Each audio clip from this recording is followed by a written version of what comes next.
Здраво, се вклучам повторно и зборувам за една актуална политичка тема која се случува овие денови, поточно вчера. Именно ставно збор за Eastern Flank Summit, каде учествуваат Бугарија, не сум сигурен за Унгарија, Романија, Естонија, Латвија, Литванија, Полска, Чешката република, Словачка, Шведска, Финска. Се одржа во Финска, во Хелсинки. Домаќин беше претседателот на Финска. Се зборуваше за вооружување и проширување на источното предсекрило на НАТО и за евроатлантските интеграции поради војната во Украина. Самото спомнување на Украина тоа се однесува и за Молдавија и Грузија. Беше потврдена потребата од евроатлантски интеграции, глобализација и ширење на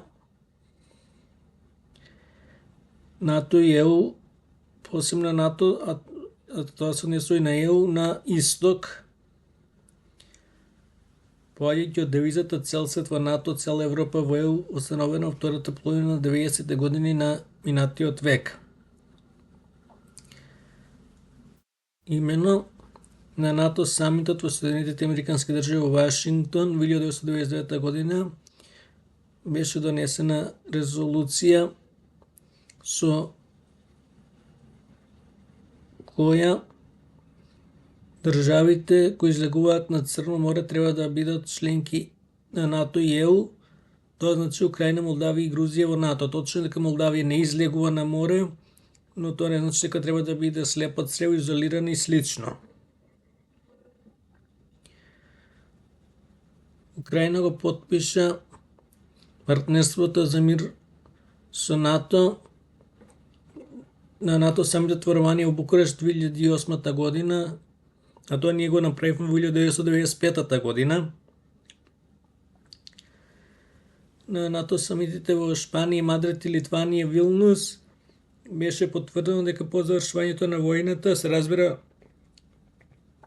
Украина, Молдавија и Грузија ги задржуваат границите од 1990 да влезат во НАТО. Посебно се однесува за Украина, но тоа важи и за Молдавија и Грузија.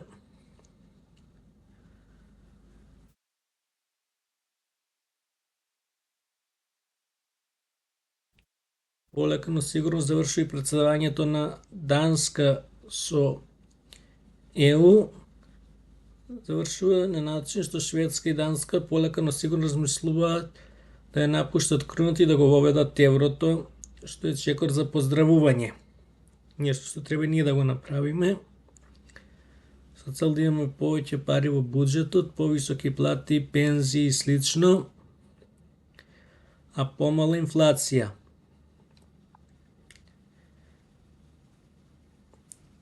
Не знам што ние не учествувавме, треба да учествуваме на овој состанок.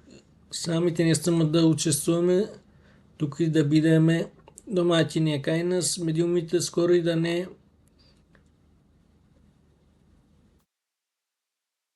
известуваа за овој настан, па јас го следев преку странски медиуми. Да се надеваме дека ова ќе се промени на прозападен начин. До нареден пат, поздрав!